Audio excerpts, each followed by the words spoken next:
കൃഷ്ണായ വാസുദേവായ ഹരയേ പരമാത്മനെ പ്രണതക്ലേശനാശായ ഗോവിന്ദായ നമോ നമ. ശ്രീമദ് ഭാഗവതം ഏകാദശ സ്കന്ധം അധ്യായം 27 നമ്മളിന്ന് കടക്കുകയാണ്. 26 കഴിഞ്ഞുല്ലോ. 27 എന്താണ് വിഷയം വെച്ചാൽ ക്രിയായോഗം എന്താണെന്ന് ചോദിക്കുകയാണ് ഉദ്ധവനെ. അപ്പോൾ ഭഗവാൻ ക്രിയായോഗത്തിനെ പറ്റിയും പറയും. പിന്നെ ആരാധന, നമ്മൾ സാധാരണ പൂജയൊക്കെ ചെയ്യൂല, പൂജയാകുന്ന കർമ്മയോഗത്തിനെ പറ്റിയിട്ടും വർണ്ണിക്കുന്നുണ്ട്, ക്രിയായോഗത്തിനെ പറ്റിയിട്ടും. അപ്പോൾ അത് ഞാൻ ചുരുക്കി ഒന്ന് പറയാൻ നോക്കുകയാണെങ്കിൽ, ഉദ്ധവർ ക്രിയായോഗത്തെ പറ്റി ചോദിക്കുമ്പോൾ ഭഗവാൻ ഉദ്ധവരുടെ ചോദ്യം കേട്ട് പറയാണ്, ക്രിയാമാർഗം, അതായത് ശരിക്കും പറയാച്ചാൽ ക്രിയാമാർഗം എന്ന് പറഞ്ഞാൽ തപസ്സും സ്വാധ്യായവും ഈശ്വരപ്രണിധാനം, ഈശ്വരനെ നമിക്കുക, അതാണ്. പക്ഷേ ഇതിലിപ്പോൾ കാര്യമായിട്ട് ഈശ്വരാരാധന എങ്ങനെയാണ് ചെയ്യാന്ന് തന്നെയാണ് ഇതിൽ പറയണത് കേട്ടോ. അതായത് ശരിക്കും അത് മൂന്നും കൂടിയതാണ് തപസ്സും സ്വാധ്യായവും. പക്ഷേ ഏറ്റവും പ്രധാനം ഈശ്വരപ്രണിധാനമാണ് എന്ന് പറഞ്ഞാൽ ഈശ്വര ആരാധനയാണ് എന്ന് പറഞ്ഞിട്ടാണ് പൂജാവിധിയൊക്കെ ആയിട്ടുള്ള കർമ്മയോഗത്തിനെ പറ്റി പറയുകയാണ്. അപ്പോൾ നമ്മൾ സാധാരണ നിലയ്ക്ക് നമ്മൾ കുളിയോ എന്താ വെച്ചാൽ ബാഹ്യശുദ്ധിയും ആന്തരശുദ്ധിയൊക്കെ വരുത്തിയതിന് ശേഷം നമുക്ക് ഏത് ഇഷ്ടദേവതയാണെന്ന് വെച്ചാൽ ആ ഇഷ്ടദേവതയെ പൂജിക്കാനുള്ള സാധനങ്ങളൊക്കെ ഒരുക്കി വെച്ചിട്ട്, പിന്നെ പ്രത്യേകം പറയുന്നുണ്ട്, മരം കൊണ്ടുള്ള വിഗ്രഹമാവാം, കല്ലുകൊണ്ടാവാം, ലോഹങ്ങളെ കൊണ്ടാവാം, അല്ലെങ്കിൽ നിലത്തൊക്കെ നമ്മൾ പത്മടുക്കെ ചെയ്യുമല്ലോ, പത്മടണ പോലെ നിലത്ത് മഞ്ഞളും അരിയൊക്കെ ആയിട്ട് പത്മട്ടിട്ട് അതിൽ വെച്ചിട്ടാവാം, അല്ലെങ്കിൽ മനസ്സിൽ മാത്രം മാനസപൂജയാവാം, പിന്നെ രത്നങ്ങളും അതായത് ഭഗവാനെ സങ്കല്പിച്ച് ഓരോ കല്ലുകളിലൊക്കെ, പിന്നെ സാളഗ്രാമം ഒക്കെ ആവാം. ഏത് തരത്തിൽ ഇതിലേറ്റവും പ്രധാനം അനന്യഭക്തിയോടുകൂടി ആരാധിക്കലാണ്. എന്താണെങ്കിലും ഭഗവത് സ്വരൂപമാണെന്ന് വിചാരിച്ച് നമ്മൾ അനന്യഭക്തിയോടുകൂടി ആരാധിക്കലാണ് ഏറ്റവും പ്രധാനം എന്ന് പറയുന്നുണ്ട്. പിന്നെ 2 തരം വിഗ്രഹം ഉണ്ടല്ലോ, ഒന്ന് അചലം, ഒന്ന് ചലം. അതായത് അചലം നമ്മൾ അമ്പലത്തിലൊക്കെ പ്രാണപ്രതിഷ്ഠയൊക്കെ ചെയ്താൽ പിന്നെ അവിടുന്ന് എടുത്തു കൊണ്ടുപോകാൻ പറ്റാത്ത വിഗ്രഹം അചലം, സ്ഥിരമായിട്ടുള്ളത്. പിന്നെ നമ്മുടെ വീടുകളിലൊക്കെ ഉണ്ടാവുമല്ലോ ചെറിയ വിഗ്രഹങ്ങളൊക്കെ, ഒരു ദിക്കിന്ന് വേറെ ദിക്കിൽ മാറ്റി കൊണ്ടുപോകാം, അങ്ങനത്തെ. അപ്പോൾ അതിൻ്റെ ചില ഡീറ്റെയിൽസൊക്കെ പറയുന്നുണ്ട്. പിന്നെ സാധാരണ നമ്മൾ ചെയ്യുന്ന പോലെ ഷോഡശോപചാര പൂജ എല്ലാം ചെയ്യാൻ, ജലം, ഗന്ധം, പുഷ്പം, ധൂപം, ദീപം, നിവേദ്യം, അങ്ങനെയൊക്കെ ഉണ്ടല്ലോ നമ്മളെ.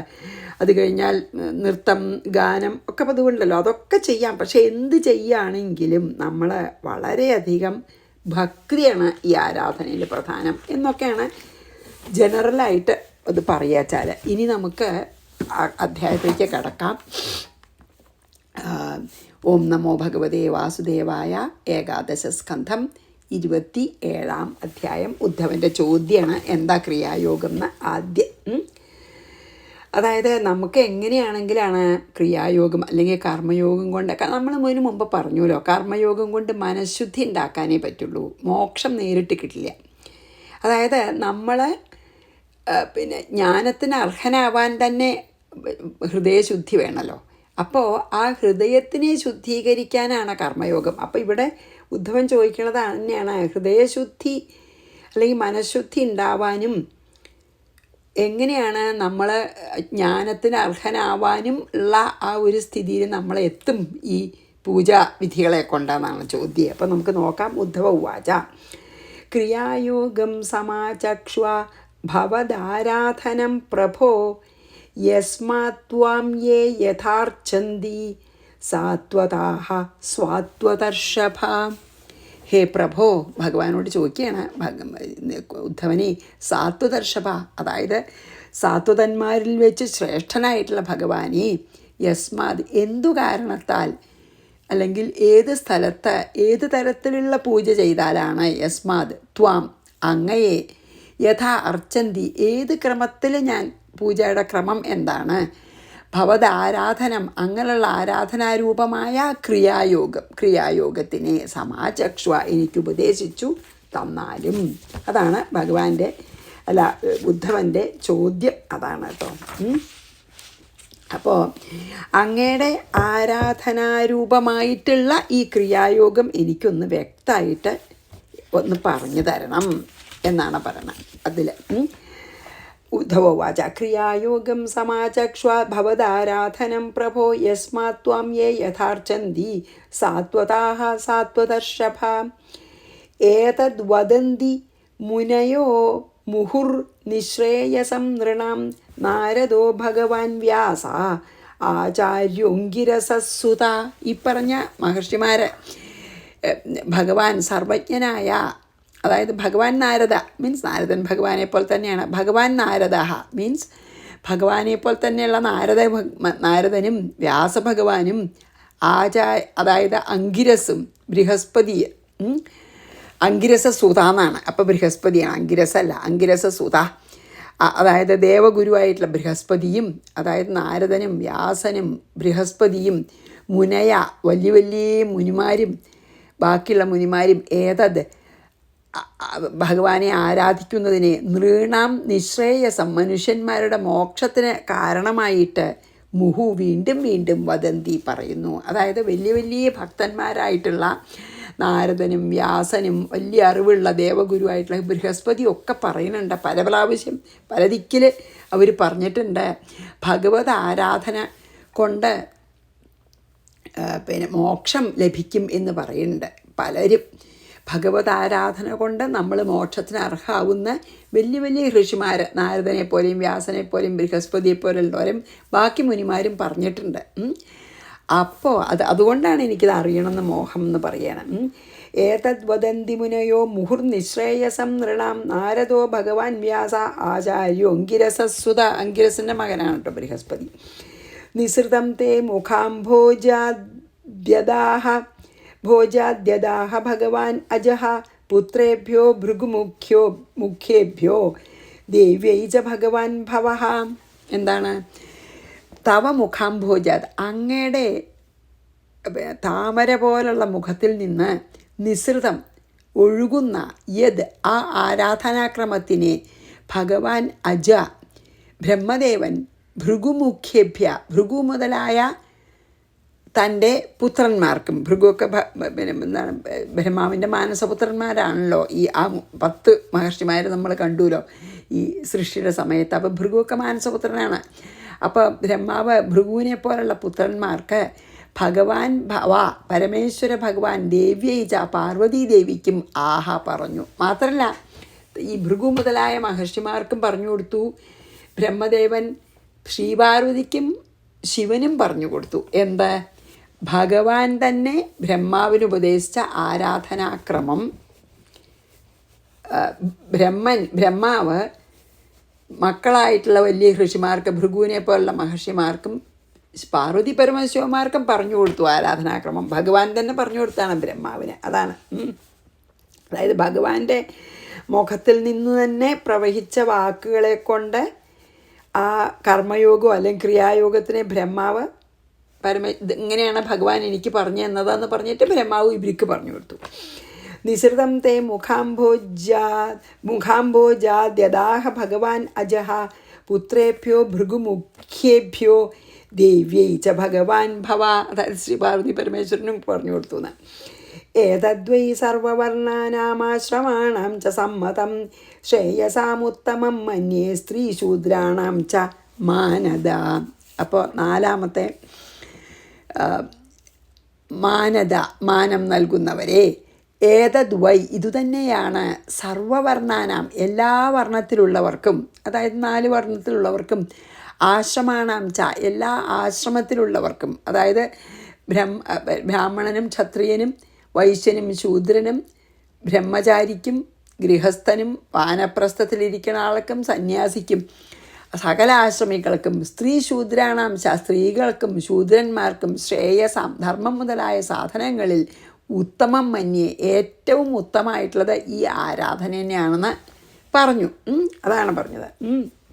അതായത് ഇത് 4 വർണ്ണങ്ങളിലുള്ളവർക്കും അല്ലെങ്കിൽ 3 വർണ്ണം എന്നാണ്, കാരണം ശൂദ്രനെ പിന്നെ ആദ്യം പറയുന്നുണ്ട്. അപ്പോൾ 3 വർണ്ണങ്ങൾ ബ്രാഹ്മണർക്കും ക്ഷത്രിയർക്കും വൈശ്യർക്കും എല്ലാ ആശ്രമത്തിലുള്ളവർക്കും ഈ ഒരു ആരാധന വളരെ ശ്രേയസ്കരമാണെന്ന് പറഞ്ഞിട്ടുണ്ട്. പോരാത്തതിന് സ്ത്രീകൾക്കും ശൂദ്രന്മാർക്കും ഒക്കെ ഈ ആരാധന കൊണ്ട് മോക്ഷം പ്രാപിക്കാം എന്ന് പറഞ്ഞിട്ടുണ്ട്.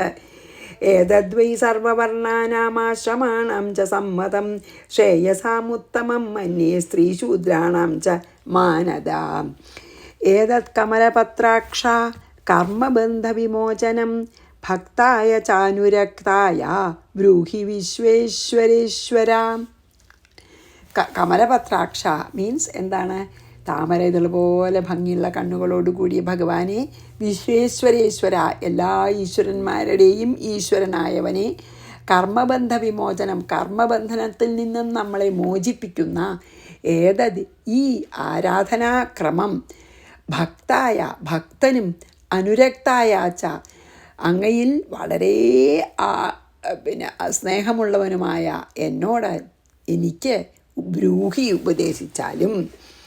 എന്നിട്ട് പറഞ്ഞു ഹേ താമരക്കണ്ണ അല്ലെങ്കിൽ അരവിന്ദാക്ഷ ദേവാധിദേവ, ഈ കർമ്മബന്ധനത്തെ മുഴുവൻ നശിപ്പിക്കുന്ന ഈ ആരാധനാക്രമം അങ്ങയെ ഒരുപാട് സ്നേഹിക്കുന്ന അങ്ങയുടെ പരമഭക്തനായിട്ടുള്ള എനിക്ക് ഉപദേശിച്ചു തന്നാലും എന്ന് പറഞ്ഞു. ഇനി നമുക്ക് നോക്കാം 6. അപ്പോൾ ഭഗവാൻ മറുപടി പറയാണ് ഏതിൽ? 6 കേട്ടോ. ഭഗവാൻ മറുപടിയാണ് ഇതിനിപ്പോൾ ഈ ചോദിച്ച ചോദ്യത്തിന്. അതായത് ക്രിയായോഗം അല്ലെങ്കിൽ ഭഗവത് ആരാധന. ക്രിയായോഗത്തിൽ 3 എണ്ണുണ്ട്, തപസ്സും സ്വാധ്യായവും. പക്ഷെ ഭഗവാൻ ഈശ്വര പ്രധാനത്തിനെ പറ്റിയാണ് കൂടുതലും പറയാൻ പോണത്. എന്തായാലും നോക്കാം നമുക്ക്. ശ്രീ ഭഗവാൻ ഉവാച നഹ്യന്തോനന്ദപാരസ്യ കർമ്മകാണ്ഡസ്യ ചോദ്ധവ സംക്ഷിപ്തം വർണ്ണയിഷ്യാമി യഥാവദനുപൂർവശഃ. അപ്പോൾ ഭഗവാൻ പറയാണ്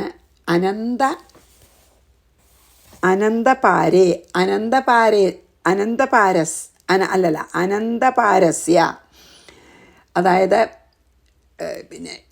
അനുഷ്ഠാനത്തിനൊന്നും, അതായത് എത്രയാണെന്ന് പറയാൻ പറ്റാത്ത കർമ്മകാണ്ഡസ്യ പൂജാവിധാനം അടങ്ങിയ ആ കർമ്മകാണ്ഡം. ഈ ഇതിൽ എന്താ പറയുക, വേദത്തിലത്തെ കർമ്മകാണ്ഡം അനവധി ഉണ്ട്, കഴിയത്തി അത്ര വിസ്തരിച്ചിട്ടുണ്ട്. അങ്ങനത്തെ കർമ്മകാണ്ഡത്തിന് നഹ അന്ത അവസാനമില്ല. അത് മുഴുവൻ പറയാൻ തുടങ്ങിയാൽ അവസാനമില്ല എന്ന്. ഹി ആയതിനാൽ ഉദ്ധവ സംക്ഷിപ്തം, ഞാൻ ചുരുക്കി പറയാം, വിസ്തരിച്ച് പറയാച്ചാൽ കൊള്ളറുണ്ട്. യഥാവത് എങ്ങനെയിരിക്കുന്നു അങ്ങനെ അനുപൂർവശാക്രമമായി വർണ്ണയിഷ്യാമി.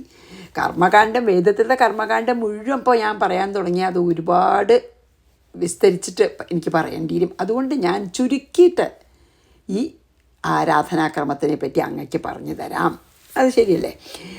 നഹ്യന്തോനന്ദപാരസ്യ കർമ്മകാണ്ഡസ്യ ചോദ്ധവ സംക്ഷിപ്തം വർണ്ണയിഷ്യാമി യഥാവദനുപൂർവശഃ. അതുകൊണ്ട് ശരിക്കുള്ള ആ പൂജാവിധിയും പൂജാക്രമമൊക്കെ ഞാൻ പറഞ്ഞുതരാം.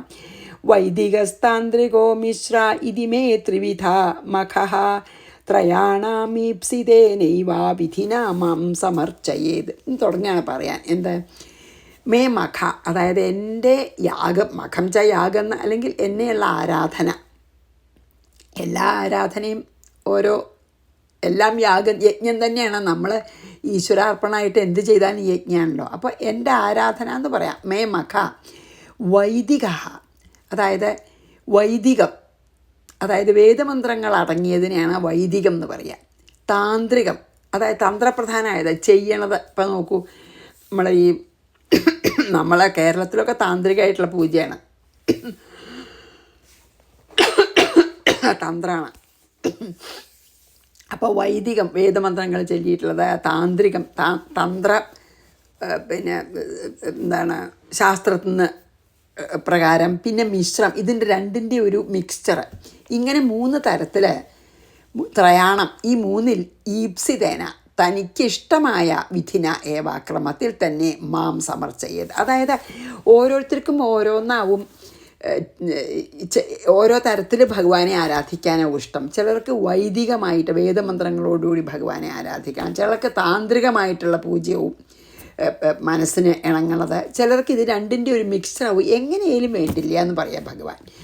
വൈദികമാണെങ്കിലും താന്ത്രികമാണെങ്കിലും ഇതിൻ്റെ രണ്ടിൻ്റെ ഒരു മിക്സ്ചറായിട്ട് രണ്ടിന്നും അവനവനിഷ്ടമുള്ള എടുത്ത് എങ്ങനെയായാലും അവനവന് ഏതാണ് ഭഗവാനെ ആരാധിക്കാൻ ഭക്തിയോടുകൂടി പറ്റുന്നത്, ഭക്തിയോടുകൂടി ഭഗവാനെ ഏത് തരത്തിലുള്ള പൂജ കൊണ്ടാണ് ഭഗവാനെ ഭക്തിയോടുകൂടി ആരാധിക്കാൻ പറ്റുന്നത് വെച്ചാൽ ആ പൂജ തന്നെ ഓരോരുത്തർക്കും ചെയ്യാം എന്ന് പറഞ്ഞു. വൈദികസ്താന്ത്രികോ മിശ്ര ഇതിമേ ത്രിവിധോ മഖാത്രയാണാം ഈപ്സിതേ നൈവ വിധിനാ മാം സമർച്ചയേത്. അത് അവനവൻ്റെ ഇഷ്ടം പോലെ അവനവൻ്റെ മനസ്സിന് ഇണങ്ങണ രീതിയിൽ ചെയ്താൽ മതി എന്ന് തന്നെ ഭഗവാൻ പറയണം. 8 യഥാ സ്വനിഗമേനോക്തം ദ്വിജത്വം പ്രാപ്യ പൂരുഷഃ യഥാ യജേത മാം ഭക്ത്യാ ശ്രദ്ധയാ തന്നിബോധമേ. ഇനി എന്താ പറയണ വെച്ചാൽ 8 അതായത് ഈ ചെയ്യണ സാധകൻ സ്വനിഗമേന ഉക്തം തൻ്റെ ധർമ്മമായിട്ടുള്ള ഓരോരുത്തർക്കും ഓരോ വർണ്ണത്തിലുള്ളവർക്കും ഓരോ ആശ്രമത്തിലുള്ളവർക്കും അവരുടെ ധർമ്മം ഉണ്ടാവില്ല. അപ്പോൾ ആ ധർമ്മം അല്ലെങ്കിൽ തനിക്ക് ചെയ്യാൻ അർഹതയുള്ള വേദത്തിൽ പറഞ്ഞിട്ടുള്ള ദ്വിജത്വം പ്രാപ്യത. അതായത് പണ്ടൊക്കെ ബ്രാഹ്മണരും ക്ഷത്രിയരും വൈശ്യനും ഒക്കെ ഉപനയനമൊക്കെ ചെയ്യും. അങ്ങനെയാണ് ദ്വിജനാവണം അവരൊക്കെ കേട്ടോ. രണ്ടാമത് ഉപനയനമൊക്കെ കഴിഞ്ഞിട്ട് ഈ 3 വർണ്ണത്തിലുള്ളവരും ബ്രാഹ്മണനും ക്ഷത്രിയനും വൈശ്യനും 3 വർണ്ണത്തിലുള്ള ഒരു ഉപനയനമൊക്കെ കഴിഞ്ഞിട്ട് ശ്രദ്ധയോടും ഭക്തിയോടും ഇതിലൊക്കെ നമ്മൾ ഈ വർണ്ണങ്ങൾ പറയുമ്പോൾ നമ്മൾ ശരിക്കും തന്നെ മനസ്സിലാക്കേണ്ടത് എന്താ വെച്ചാൽ ബ്രാഹ്മണൻ എന്ന് പറഞ്ഞാൽ ബ്രഹ്മജ്ഞാനത്തിന് മോഹമുള്ളവരാണ് കേട്ടോ അവർ.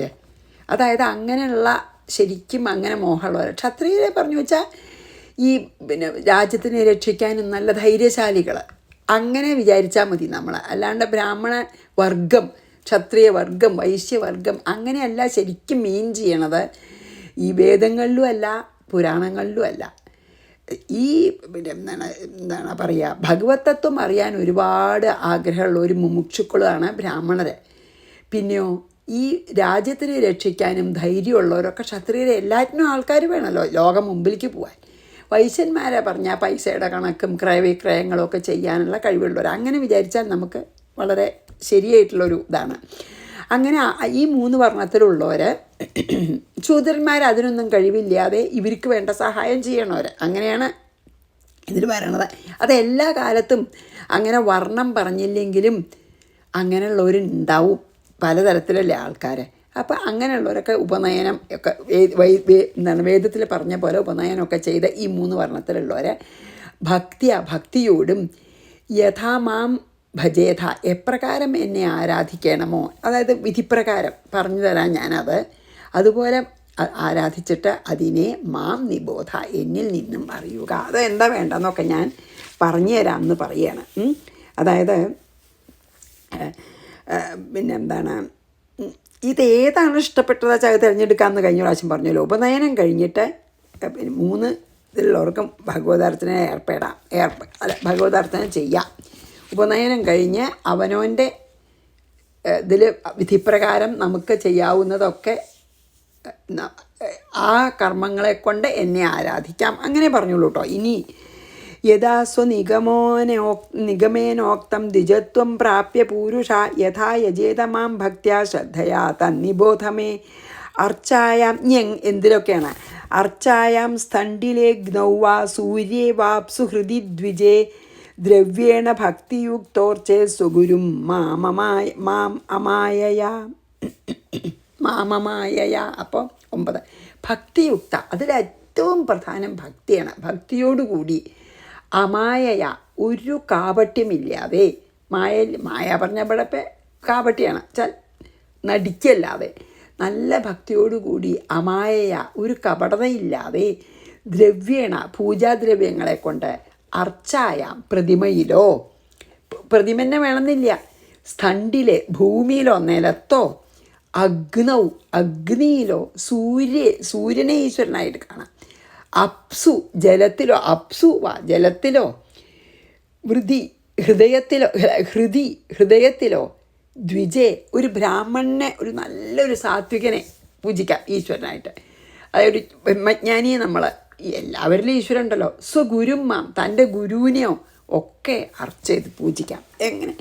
ഒന്നിനും ഒരു നിർബന്ധം പറയുന്നില്ല ഭഗവാൻ. അതായത് വിഗ്രഹങ്ങളിലോ നിലത്തോ അഗ്നിയിലോ സൂര്യനിലോ ജലത്തിലോ തൻ്റെ ഹൃദയത്തിലോ, അതാണ് മാനസപൂജ. ബ്രാഹ്മണനിലോ പരമഗുരു അവനവൻ്റെ ഗുരുവിലോ ഭക്തിയോടുകൂടി ഒട്ടും നാട്യങ്ങളില്ലാതെ എന്താണ് പറഞ്ഞത്, സിൻസിയറായിട്ടുള്ള ഭക്തിയോടുകൂടി, അതായത് വളരെ ആത്മാർത്ഥമായ ഭക്തിയോടുകൂടി പുഷ്പങ്ങൾ കൊണ്ട് പൂജിക്കാം എന്നാണ് പറഞ്ഞത്.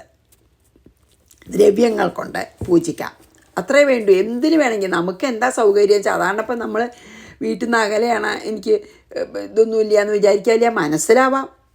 അതുകൊണ്ടല്ലേ ശങ്കരാചാര്യ മാനസപൂജയൊക്കെ എഴുതിയിട്ടുണ്ടല്ലോ ഒരുപാട്. മനസ്സിൽ സങ്കല്പിക്കാം. അല്ല വെള്ളം വല്ല പുഴയോ എന്തെങ്കിലും കണ്ടു വെച്ചാൽ വെള്ളത്തിൽ എന്തിന് സൂര്യനെ ഒക്കെ ആവാം എന്ന് പറയണം ഭഗവാൻ. പക്ഷേ അതിൽ പ്രധാനം ആത്മാർത്ഥമായിട്ടുള്ള ഭക്തിയാണ്. അർച്ചായാം സണ്ടിലേ നൗവാ സൂര്യേ വാപ്സു ഹൃദി ദ്വിജേ ദ്രവ്യേണ ഭക്തിയുക്തോർച്ചേത് സ്വഗുരും മായയാ വേണം. കാപട്യമില്ലാത്ത ഭക്തിയോടുകൂടി ഭജിക്കണം.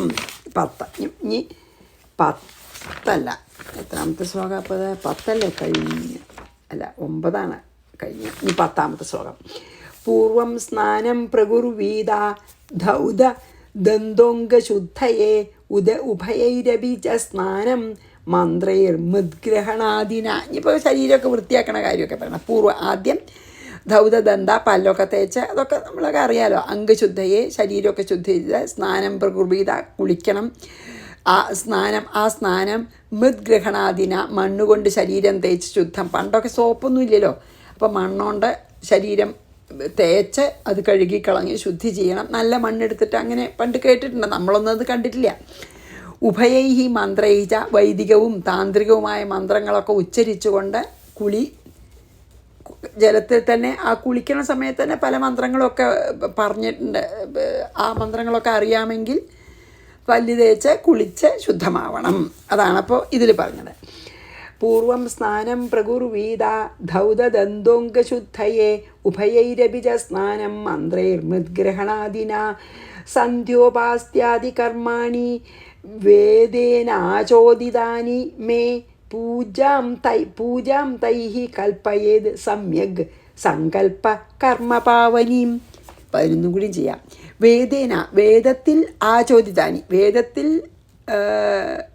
വിധിക്കപ്പെട്ട എന്ന് പറയുക, വിധിക്കപ്പെട്ട സന്ധ്യോപാസ്ത്യാദി കർമാണി, അതായത് സന്ധ്യാവന്ദനം. സാധാരണ വേദങ്ങളിൽ ഇപ്പോൾ ഈ ആരാധകൻ ചെയ്തുകൊണ്ടിരിക്കുന്ന സന്ധ്യാവന്ദനവും നിത്യനൈമിത്യ കർമ്മങ്ങളൊക്കെ തൈഹി, അവയെ വിടാതെ, അത് വേണ്ടാക്കരുത്. ഇപ്പോൾ ഒരു ദിവസം നമ്മൾ സ്പെഷ്യൽ പൂജ ചെയ്യുകയാണെങ്കിലും നമ്മൾ നിത്യം ചെയ്യണത് വേണ്ടാക്കരുത്. അതാണ് ഇതിൽ പറയുന്നത്. സാധാരണ വേദത്തിൽ വിധിച്ചിട്ടുള്ള സന്ധ്യാവന്ദനവും നിത്യനൈമിത്യ കർമ്മങ്ങളൊന്നും വിടാതെ സമ്യക്ക് സങ്കല്പ, അതായത് നല്ല സങ്കല്പത്തോടുകൂടി മനസ്സിലെ കർമ്മപാവനിയും കർമ്മബന്ധം നശിപ്പിക്കുന്ന മേ പൂജാം, എൻ്റെ പൂജയെ കൽപ്പയേത് ചെയ്യണം. ഭഗവാൻ എന്താണ് പറയുന്നത് വെച്ചാൽ, നമ്മൾ സാധാരണ ചെയ്യണ നിത്യനൈമിത്യ കർമ്മങ്ങളൊക്കെ ഒന്നും ഒരു തെറ്റ് വരുത്താതെ എന്നെ പൂജിക്കണം. അതാണ് എന്നെ കർമ്മബന്ധം നശിപ്പിക്കാൻ എന്ന് ആഗ്രഹിച്ച് വളരെ മനസ്സിൽ നല്ലോണം മനസ്സിൽ ഭഗവാനെ ഇതായിട്ട്, അതാണ് ഇതൊക്കെ നമുക്ക് അറിയണതാണ് അല്ലേ. സന്ധ്യാവന്ദനം തുടങ്ങിയിട്ടുള്ള ഈ വിധി അനുസരിച്ചിട്ടുള്ളതൊക്കെ ചെയ്യുക. എന്നിട്ട് പരിശുദ്ധമായിട്ടുള്ള ഈശ്വര സങ്കല്പമാണ് ഇതിലൊക്കെ പ്രധാനം.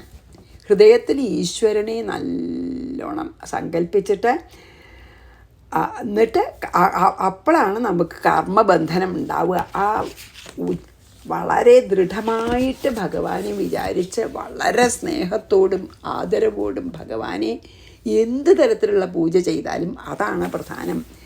എൻ്റെ ആരാധന അങ്ങനെ ചെയ്യണം. അതായത് സാധാരണ ചെയ്യണ നമ്മളെ വിധിച്ചിട്ടുള്ള സന്ധ്യാവന്ദനം മുതലായക്കൊന്നും ഒരു വിഘ്നം വരാതെ എൻ്റെ ആരാധന കർമ്മബന്ധങ്ങളെ നശിപ്പിക്കണ തരത്തിലുള്ള എൻ്റെ ആരാധന ചെയ്തോളൂ. എങ്ങനെയാണ് കർമ്മബന്ധനം നശിക്കുക? ആത്മാർത്ഥമായിട്ട് എന്നെ മനസ്സിൽ പ്രതിഷ്ഠിച്ച് ആരാധിക്കണം, എന്നാൽ ആവാം എന്ന് പറഞ്ഞ് നമുക്ക് ഇന്നിവിടെ നിർത്താം.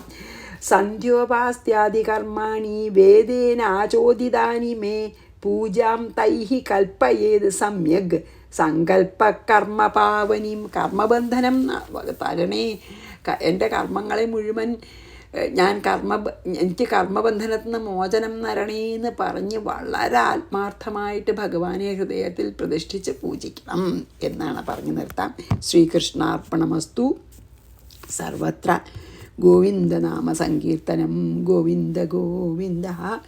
ഗുരുവായൂരപ്പാ ശരണം. സമസ്താപരാധം ക്ഷമസ്വമേ.